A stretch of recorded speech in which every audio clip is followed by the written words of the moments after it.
అలేఖ్యని కాపాడే ఏ చిన్న అవకాశం ఉన్నా వదులుకోకూడదు. పదండి సిద్ధు. నాకొచ్చే ఆదాయంలో సగం ఈ నేలకి, ఈ ఊరి మనుషులకే ఖర్చు పెడతాను.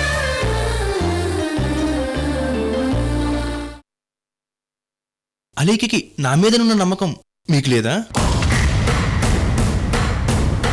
చెప్పండి, నాకెందుకు చెప్పడం లేదు? అది వద్దనుష గారు, చెప్పక తప్పదు సిద్ధు. ఒరే, నువ్వు వింటే తట్టుకోలేవు. వినకుండా ఉండడమే మంచిది. అలేఖ్య ఎక్కడుందిరా? అలేఖ్యకి ఏమైంది? నా అలేఖ్యకి ఏమైందో చెప్పండి. చెప్పనుషా, నా అలేఖ్యకి ఏమైందో చెప్పనుషా. నా అలేఖ్యకి ఏమైందో చెప్పండి. చెప్పనుషా, ప్లీజ్ చెప్పు.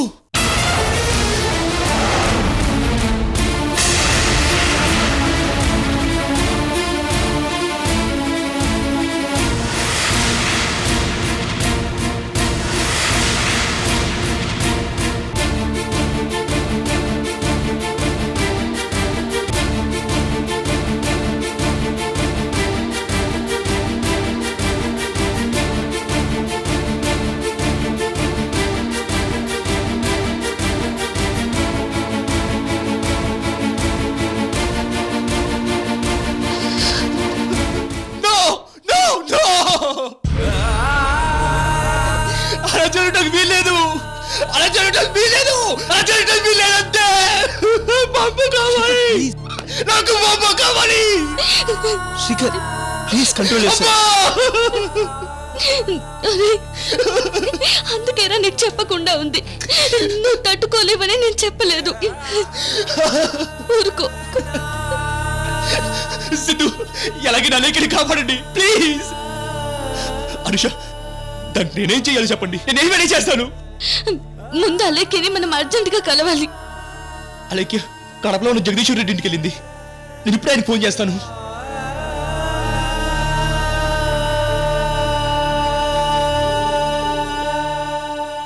అనుష, నేను చెప్పలేను. ఆయనకి నేను చెప్పలేను. కారణం అడిగితే నా నోటితో నేను చెప్పలేను. నువ్వే చెప్పు. ఇది రింగ్ అవుతుంది.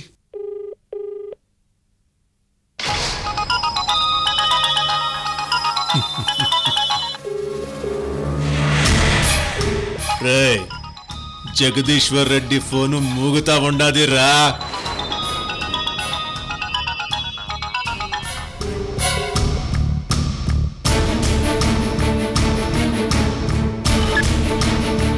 హలో హలో జగదీశ్వర్ రెడ్డి గారు, నేను అనుషని మాట్లాడుతున్నాను. మీకు అర్జెంటుగా ఒక విషయం చెప్పాలి. చెప్పు. మీరు అలేఖ్యని అర్జెంటుగా హైదరాబాద్కి పంపించండి ప్లీజ్.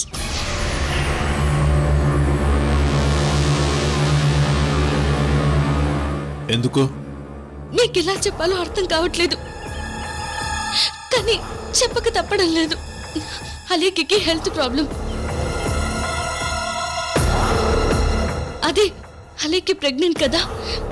డెలివరీ విషయంలో తనకి డేంజర్ ఉంది. పరిస్థితి చాలా క్రిటికల్.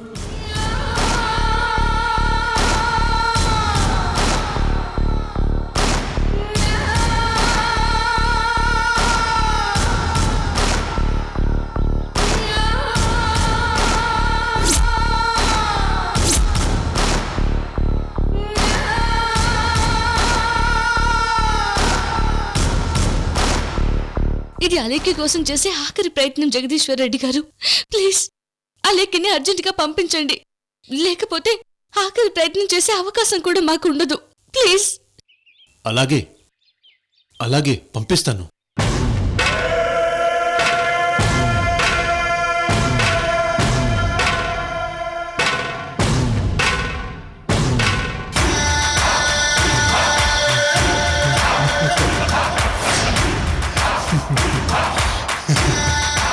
అలేఖ్య ప్రాణాలకి ప్రమాదం.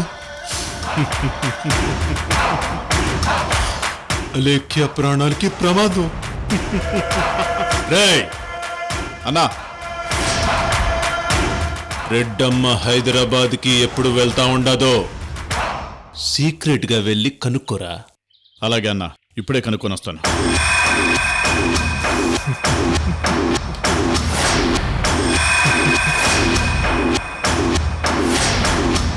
అలేఖ్య ప్రాణాలకి ప్రమాదం. ఆయన అలేఖ్యని ఇప్పుడు పంపిస్తే రేపు పొద్దున కల్లా అలేఖ్య ఇక్కడ ఉంటుంది. కానీ మనం చేయాలనుకున్న దానికి నిర్ణయం తీసుకోవాలంటే ముందు ఠాగూర్ గారిని అడగాలి. ఏం చెయ్యాలనుకున్నా చెప్పండి ప్లీజ్, ఆ పని నేను చేస్తాను. ఆ హక్కు మనకు లేదు శ్రీకర్. రక్తం పంచిన తండ్రిగా ఆయనకే హక్కు ఉంటుంది. పద, నీకే తెలుస్తుంది. పద.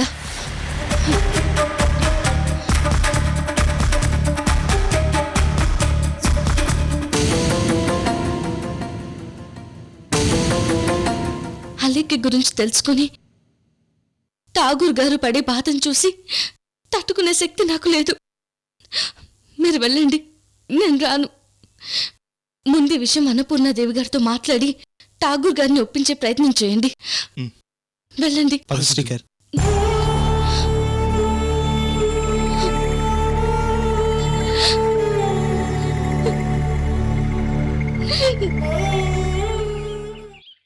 అన్నా, ఈరోజు సాయంత్రం ట్రైన్కి రెడ్డమ్మ హైదరాబాద్ పోతా ఉండదు.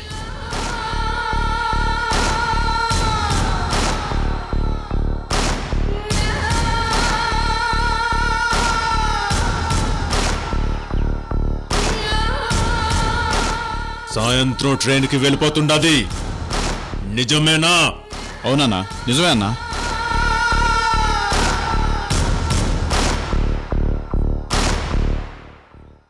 జగదీశ్వర్ రెడ్డి, నా ఇంట్లో నీ ఫోన్ వదిలేసి ఎంత పని చేసావు జగదీశ్వర్ రెడ్డి?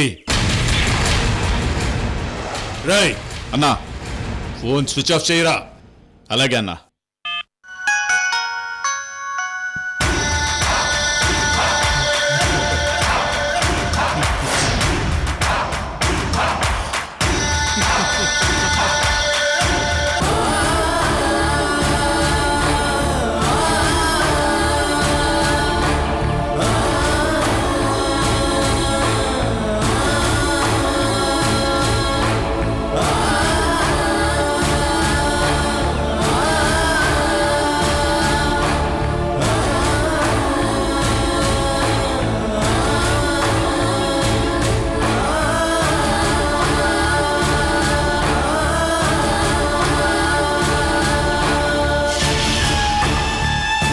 వద్దయ్యా, ఈ విషయం ఠాగూర్ గారికి చెప్తే ఆయన తట్టుకోలేరు.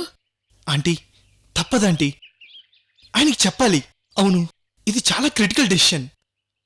రక్తం పంచిన తండ్రిగా ఆయనకి ఆ హక్కు ఉంది. అవునంటీ. ప్లీజ్. ఏమిటా విషయం?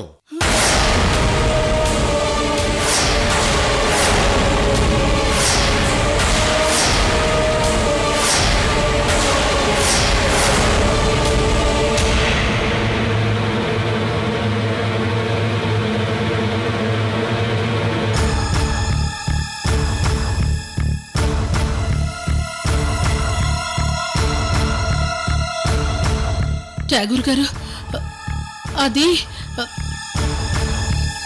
అది అది ఏం లేదు మోయా, అది అది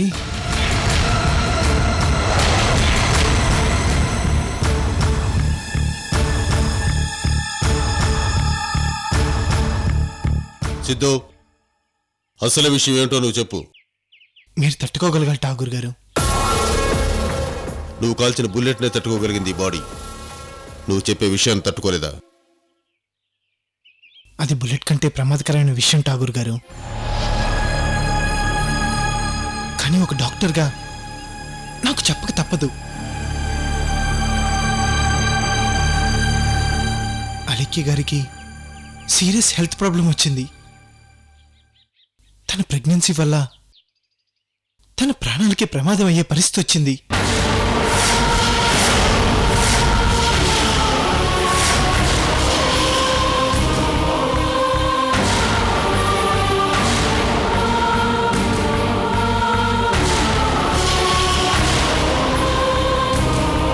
దాన్ని సాల్వ్ చేయడానికి నేను అనుష ఈ సిటీలో ఉన్న లీడింగ్ గైనకాలజిస్ట్ అందరితో డిస్కస్ చేసి ఒక పరిష్కారం కనుగొన్నాం.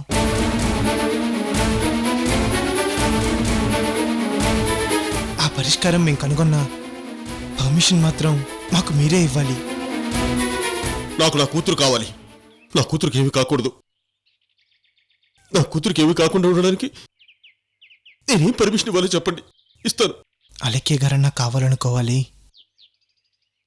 లేదా బిడ్డన్నా కావాలనుకోవాలి. కానీ ఇద్దరి ప్రాణాలు కావాలనుకుంటే మాత్రం చాలా కష్టం.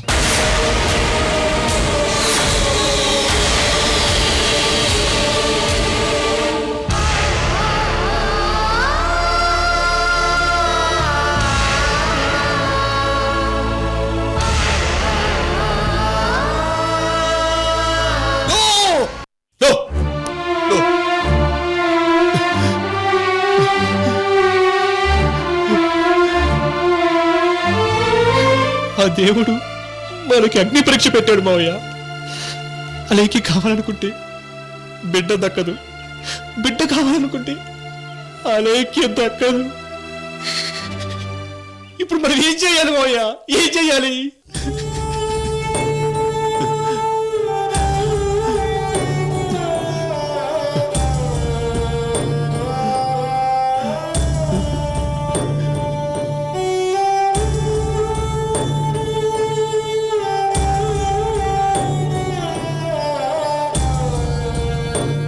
నా కూతురు నా దగ్గరికి వచ్చేసింది. ఇక నాకు ఏ బాధ లేదు, ఏ సమస్య కూడా నాకు రాదు అని ఎంతో మురిసిపోయాను.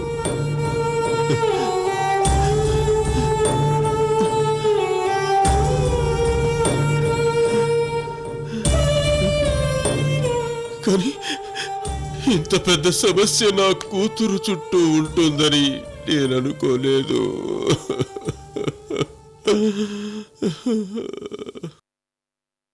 అన్నపూర్ణాదేవి గారు, మనం పెళ్లి చేసుకున్నది మన కూతురు కోసం, మన కూతురుతో సంతోషంగా బ్రతకడం కోసం. కానీ ఆ కూతురే ఇప్పుడు ఇలాంటి సమస్యల్లో పడిపోతే మన మనసులు ఎలా తట్టుకుంటాయి అన్నపూర్ణాదేవి గారు? కూతురు కావాలా, మనవడు కావాలా? మనిద్దరికి ఒక్కటే ఆప్షన్.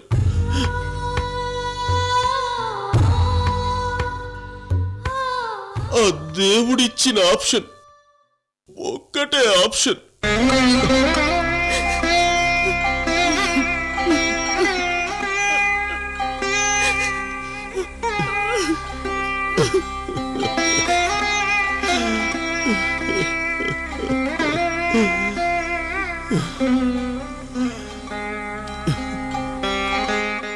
ఏంటో సిద్ధు, ఎంతో విషాదం నుంచి ఎంతో సంతోషమైన జీవితం ఇచ్చాడని మురిసిపోతున్న టైంలో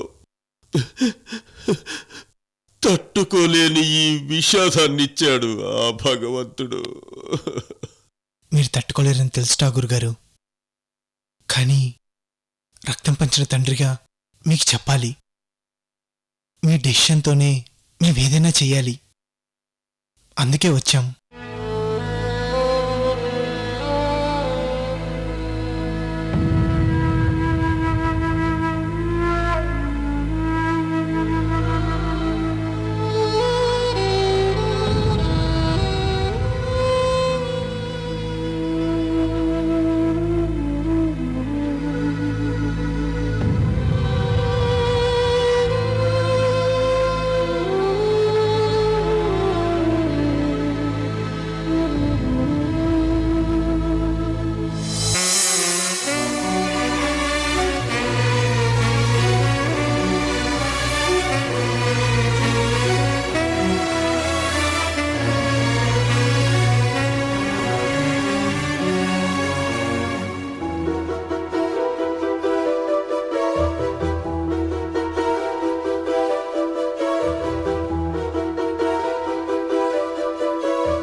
అన్నపూర్ణదేవి గారు, మనకి మన బిడ్డ కావాలి.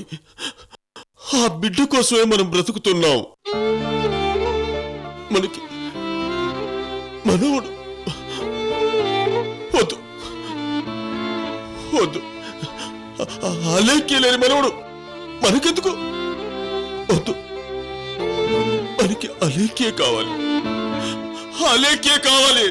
అవును ఠాగూర్ గారు, మనకి అలేఖ్య కావాలి, అలేఖ్య కావాలి, అలేఖ్య కావాలి. అలేఖ్య తల్లిదండ్రులుగా మీరే అలేఖ్యను ఒప్పించాలి. సిద్ధు, సిచ్యుయేషన్ ప్రాణంలోకి వచ్చాక అలేఖ్య నొప్పించడం ఏంటి? ఏదో ఒక విధంగా అలేఖ్యని హాస్పిటల్ తీసుకెళ్ళి ఆ బిడ్డను తీసేయండి. నాకు నాకు మా అమ్మ కావాలి, నాకు మా అమ్మ కావాలి, నాకు మా అమ్మ కావాలి, అమ్మా, నాకు మా అమ్మ కావాలి, అమ్మా.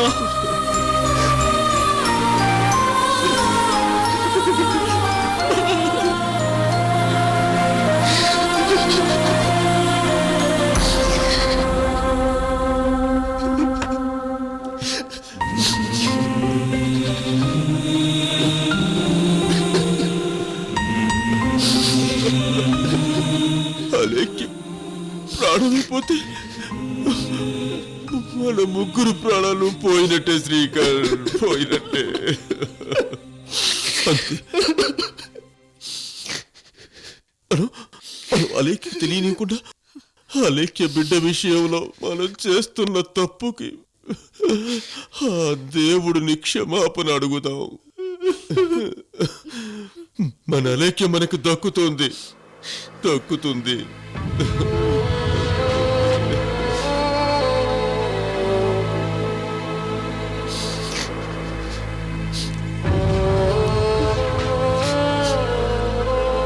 అంకుల్, రేపొద్దున్నే అలేఖ్య గారు వస్తున్నారంట. రాగానే ఈ ప్రాసెస్ జరుగుతుంది.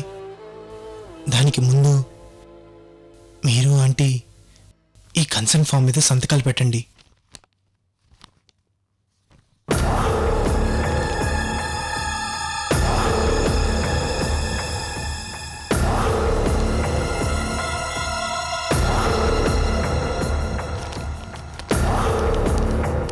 అన్నపూర్ణదేవి గారు, సంతకాలు పెట్టండి. మనం మన కూతుర్ని కాపాడుకుందాం. రండి రండి అన్నపూర్ణదేవి గారు, రండి.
రేయ్, త్వరగా పోనీ, ట్రైన్కి టైం అవుతా ఉన్నది. అటాగే అన్నా. రెడ్డి గారు, ఈ కడప గడపలో ఉన్న ఈ వారం రోజులు నా జీవితంలో ఎప్పటికీ మర్చిపోలేను. మళ్ళీ వస్తాను రాను గాని ఇదొక స్వీట్ మెమరీగా మిగిలిపోతుంది. వస్తాను రాను అనకమ్మా, నువ్వు మళ్ళీ మళ్ళీ వస్తుండాలా. నువ్వు మా ఇంటి ఇలవేల్పువి.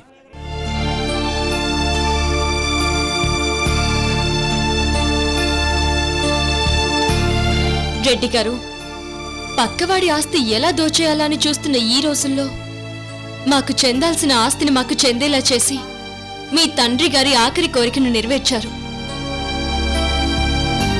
నన్ను మీ ఇంటి దీపాన్ని చేసుకున్నారు. నా కోసం గుర్రంకొండ రెడ్డమ్మ గుడి చుట్టూ మీరు పొర్లు దండాలు పెట్టారు. నా చేతుల మీదుగా 100 మందికి తాళిబొట్లు ఇప్పించారు. నా జీవితానికి ఇది చాలు రెడ్డి గారు. ఇంతకంటే అదృష్టం నాకింకే ఉంటుంది. ఈ గడపలో మీ గడపలో నేను కొన్ని నేర్చుకున్నాను రెడ్డి గారు. సీమ చీర కట్టడం నేర్చుకున్నాను, సీమ వంటలు నేర్చుకున్నాను, రాగి ముద్ద మింగడం నేర్చుకున్నాను. నా కడుపులో ఉన్నవాడు ఎంత అదృష్టవంతుడో తెలియదు గాని ఈ అమ్మతో పాటు వాడు కూడా అన్నీ అనుభవించాడు. ఇదంతా మా జగదీశ్వరరెడ్డి గారి అభిమానంతోనే జరిగింది. మిమ్మల్ని, మీ నాగిరెడ్డి గారిని, మీ మనుషుల్ని, ఈ ఊరిని నేనెప్పుడూ మర్చిపోలేను రెడ్డి గారు.